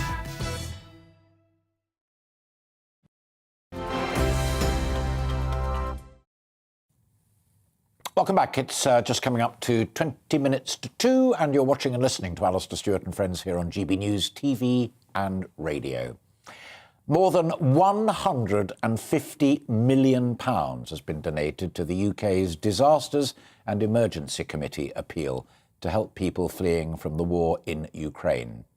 But while many of us have dug into our pockets, there are fresh warnings that scammers are taking advantage of the situation with fake charity sites. Dear, dear. Our London reporter, Alice Porter, is outside the Charity Commission in central London for us. There are fresh warnings today of bogus charity websites, fake pleading letters, fake Airbnb accounts. I know a lot of us donated money towards Airbnb in terms of allowing refugees into specific homes, but there's warnings that some of those accounts are bogus. There's also been some particularly strong warnings from cybersecurity experts warning that people are being asked to donate in Bitcoin, and there's a real worry there about how cryptocurrency is being used in that way to try and sort of really fleece people of their money. And there's also concerns that there are some people who are being asked to take money out of Ukraine, and the worry is that the people who are being asked to do that is that they're moving out of Ukraine, and there's concerns that you could be implicated with money laundering or fraud. So a number of really, really stark warnings there. In terms of how widespread this issue is, it's quite hard to say. I mean, the City of London Police, they've been looking into this, and they found a number of rogue websites, but of course the real number will most likely be a lot higher than that. It's just, of course, so hard to track, but we know that in times of a disaster, in times of an emergency, people sadly want to take advantage of the situation. We sadly saw that with a pandemic. I know a lot of people, myself included, you got a text or an email saying it was the NHS Test and Trace app, and in fact it wasn't, trying to steal your information or worse. So we know that people do this in times of disaster, and that's sadly what we're seeing with the situation in Ukraine, because there are these reports that are coming out from a number of organisations, not just in the UK though, but across the world as well, that there are scam artists who are trying to make a buck on the situation. So if anyone's watching this though and thinking, well, I still want to be giving my money, I still want to be donating, of course, goodness me, there is so much need out there. I think it's just important that you think very carefully about where you're giving your money to. So do your research, look on the website and make sure that the website is genuine, particularly when you're looking on your phone. It'd be very easy to not look at the website address, so do have a proper look, do your research into the charities. Some of them are new and popping up, and many may be legitimate, many may not be. And the other thing I think it's important to point out is that you sometimes can feel pressured to give money in those situations, and people, scam artists, will take advantage of that. So if you're being pressured in terms of emails that are pleading with you, often, sadly, what some experts are saying is they're encouraging people to give money if there's someone particularly in a state of emergency. And so if you feel like your emotions are being played on in that way, people are urging you to just stop, have a think. If it's a reputable charity, they'll want you to have a think about it, so it's reasonable to take your time. And of course, just make sure if you do want to donate, using credit cards is a better solution than perhaps doing a bank transfer, or certainly using something like PayPal. So just do your research. I'm sure there are many charities who are really keen to make sure that they still have your donations, but of course you've just got to be really careful, because sadly there are some scam artists out there who are using this terrible, terrible humanitarian crisis to take advantage of the situation. Alice Porter there with some very sound advice in absolutely despicable circumstances. In my experience, very often the best thing to do is never ever click on an invitation to donate if it seems like a good idea, which patently the DEC is, that speaks for 12, 15 individual charities. If you like the idea, then find their website and you go on to it. Never, ever just tweet blindly and give money, because that's quite an important security blanket. But there you go. Now, we spoke earlier to Amanda Stretton, the former racing driver and motoring journalist, as well as our own Aidan McGee, about the issues that the sports industry is now facing since the beginning of the Ukraine crisis. Dame Pauline and Ewan also joined in that conversation, with many boycotting the Russian sporting names, with the likes of the Haas driver Nikita Mazepin having to drop out of F1 season because of who his dad was, and the Russian Grand Prix itself being cancelled. Roman Abramovich is having to exit from Chelsea, and football say he can't even be a director anymore. We asked about the role of soft power, but also how it all pans out for the sporting world. Well, my next guest is on the money for all of those issues. I'm delighted to be joined by someone I've known and admired for a very long time, Richard Caban, who, of course, is smiling from ear to ear, former Minister for Sport and indeed for the Olympics. It's great to see you, and thank you very much indeed for coming on. Top question, straightforwardly. Politics and diplomacy have finally got sport in its grip. Good or bad? Good, Alistair, without any shadow of a doubt. And as you rightly said a little earlier, we've known each other for many, many years. And you will know that I was deeply involved in the anti-apartheid movement. And I think it was Nelson Mandela who said, when he came out of jail and he came to London, he says, sport has the power to change the world. And you know the statement that he made. And that is true, because I think sport does have that power. And even though we're putting economic sanctions on Russia, which I think is absolutely right, the power of sport and indeed isolating Russia and boycotting them on sport will have equally the importance psychologically on that nation as it does on economics, in my view. And if you spoke to Nelson Mandela, which I had the great privilege of doing on a number of occasions about this, he said that one of the effects that sport had was to undermine the confidence of the South Africans, particularly the white South Africans who love their sport. And so it is a powerful tool, Alistair, and it will be. And I think in Russia, particularly around the world of football, then you will find that this will have, on the ordinary Russians, a major, major impact. Sure. We also are old enough to know back to when Russia was the Soviet Union and its satellite nations as well. And I was talking to Dame Pauline Neville-Jones, someone that I know that you know, and she was saying one of the key issues really is if the Russian people get cross about these sorts of things, they don't really have much of a way of voicing that. They have no leverage on Putin any more than folk in South Africa had on the leaders of apartheid. No, but I think what has happened, as you rightly say, it is not just at one level. I think that the people who have been very influential, the oligarchies, the Abramoviches of this world, have also now been affected by that. So it is in sport at a number of levels. And I think it is that, a combination of that and a coalition around that issue will actually start having some impact, not just directly on Putin, no, it'll be also some of his advisors as well. So it's not something that happens overnight. It's not something that happens in a single, as it were, approach to that. It's a multi-approach to that, the effects that a sports boycott has. Yeah. While you were giving that answer, Dick, we were looking at pictures. We are now looking, if people are listening on radio rather than television, at Chelsea Football Club. And just before that, pictures of Abramovich himself. You're a politician, first and foremost. If we put pressure on the oligarchs and Abramovich loses his yachts, he cherished Chelsea Football Club and all of the rest of it, is there, in your view, any chance that people like him will put pressure on Putin, rather than the ordinary sport-loving Russian citizens, but power brokers like the oligarchs, to say, look, enough is enough, we're losing too much, you've got to stop this invasion, you've got to draw a line, otherwise we're going to lose everything. Is that a possibility? I think it is a possibility, and I think that's what will be happening across. I mean, Putin himself has been, as it were, withdrawn from the president of the international judo sport. So it is these actions right across. I mean, a number of the international governing bodies have now dispensed with Russians who were in very influential positions. They will not like that, far from it.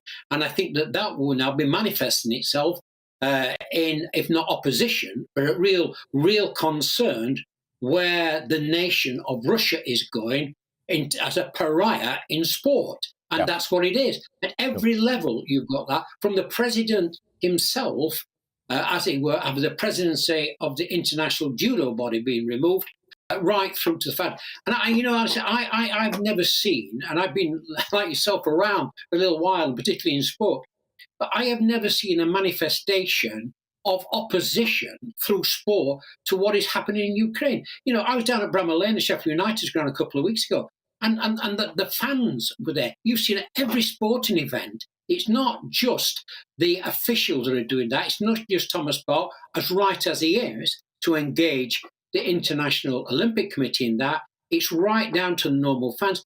And many of the athletes who themselves are saying that this has gone way beyond, and we are not prepared to so in any way with Russians. And that, I think, shows the depth of the opposition to the invasion of Ukraine.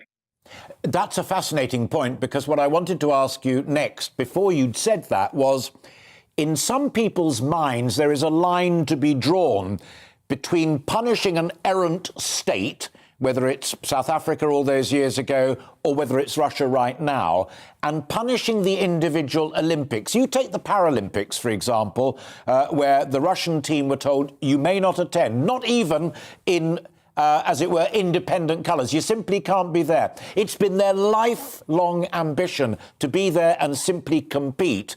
Politics has nothing to do with them as individuals. That's absolutely true. But unfortunately, as it was, you had in South Africa, there was many of the whites there who were not. But when they started denying Basil Dorovier to go down there to play for the England side, that was beyond the pale. And I think then that's when athletes get involved. Now, as far as the Palace were concerned, I think the decision that the International Paralympic Committee took in Beijing was a wrong one. And it was found to be wrong because at the end of it, Alistair, as I go back to the point I made earlier, that there were athletes who said, we are not prepared to be involved in any way with any of those who are representing the Russian state. And unfortunately, that was some of the athletes as well. Now, you can then argue it is for them to go back through their governing bodies and the like, make that point very clearly to the powers that be in Russia, that we are now the pariah at every single level. And that is right, because of the world's concerned about Ukraine now. And sport, I think, is playing a significant role in bringing the Russians to account and its leadership to account as well. And I think that I'm quite proud of what sport has done and what indeed the International Olympic Committee, who we criticise from time to time, but I think the role that Thomas Bach's played in this has been absolutely first class. Final point, and that is something that my mate Aidan McGee mentioned on the programme earlier, and that is he's sports correspondent. Yeah, we've got to be very careful about hypocrisy here. We can punish Russia for invading Ukraine, but we won't punish Saudi Arabia for chopping 81 people's heads off yesterday. Yeah, well, again, that is, I think, something that will be there, and the jury will be out on that one, Alistair. But I think you have to. I think it is about degrees sometimes in these, and the world is not perfect in making these decisions. But I think, as bad as that is in Saudi Arabia, what's happening in Ukraine is in a totally different league altogether. And I think that's why the world has come together in the way it has, and sport itself has come together right the way, as I say, from fans right up to the top administration in the world of sport. I don't think, whatever the arguments may well be, I don't think anything has actually brought the world of sport together in unison as it has in Ukraine. Dick Haban, great to talk to you. Thank you so much for coming to see us, and look forward to talking to you again soon. Cheers for now. Yeah, hope so, yeah. Cheers, all the best. Cheers. Labour's former sports minister and Olympics minister. I asked you to get in touch, and goodness me, you have. We've got about 4 or 5 minutes left, so I really want to share some of these thoughts, and it's across the range, so just bear with me. I think we start with Steve, do we? Is that right? We do. Brilliant. So if NATO were to become involved, where would our targets be? The troops on the ground, thereby completing Putin's aim of destroying the Ukraine, or would our forces be directed directly at Russia? Pauline Neville-Jones talked about that, Steve. It's a real worry. George joins the conversation. When will our leaders learn? Putin seems uncannily like Hitler, who pushed and pushed to see what he could get away with and then invaded Poland. Putin's taken Belarus and the Crimea and is now working on the Ukraine. Where next? Thanks for that, George. Mark comes in. On the refugee issue, while I personally feel it's a great idea for private homeowners to house Ukrainian refugees, I'm unsure they have fully thought it through, as there's no evidence as yet that Ukraine people will be able to go home if Russia succeeds, which means they could end up staying for years and years. Then what? Mark, I stand to be corrected, but I think there's a 6-month statute of limitations upon it, but we'll get back on that and we'll double check. Ray, on the same subject, MI6 are worried about terrorism coming in as Ukrainian refugees. What about the almost continuous supply of potential jihad terrorists coming across the channel? There is so much blatant hypocrisy going on. How can we trust anything that the government says? I think, Ray, it may be more to do with how competent they are rather than what they say, but I take your point. Minnie comes on and changes the subject very slightly. UEFA, Grand Prix organisers and any sport governing body should refuse to hold any events in Russia, at least until Putin is no longer the Russian leader. Chris, Chelsea versus Newcastle today. Should that simply be Russia versus Saudi Arabia, or perhaps Ukraine versus the Yemen? Anne, I've listened to increasing anger that the UK's not taken enough Ukrainian refugees. What nobody's been clear about is where we're going to put them. Well, the idea is that you or I volunteer to have them in our homes, but there we go. I'll read on now. Anne hasn't finished. Do we build tent cities, which are not very comfortable at this time of year? Do we take our hotels or disused prisons and remand centres, factories, etc.? We don't appear to have the infrastructure to house possibly hundreds of thousands of people comfortably. Could anyone be more specific about this? Yes, the idea is that you or I take them. It's not about hotels or refugee camps. Have I got time for one more? I have. Sam, we might as well just shut the Premier League down. Manchester United, Liverpool and Arsenal have American owners. Manchester City has Abu Dhabi owners, and Wolves have Chinese owners. There you are. Thank you for all of those. And I'm afraid... It's live television, which is excellent, so I've just been told I have got time for some more. Jeff says we spend £23,300 a year supporting each illegal immigrant, but are only offering £4,200 per year to support a Ukrainian, or am I missing something? If we get 1 million Ukrainians, there will be far more to come than homes to support them.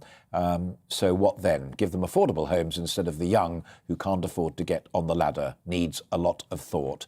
And Rick, attacking a non-threatening country and bombing civilians in the middle of Europe is the start of World War III. Perhaps we need to get rid of Biden and of Boris. Well, there we have it. All thoughts are here. And thank you so much for sending them all in, and those that I'm afraid I didn't have time for. But at 3.5 minutes to 2, that is all time we have for today. I will be back 12 o'clock Saturday and Sunday. I really hope very much that you can join me then. Until then, a very good afternoon to you. Bye-bye. Looking ahead to this afternoon, and the UK is looking rather windy, especially in the west, with sunny spells and scattered showers for many. Let's take a look at the details.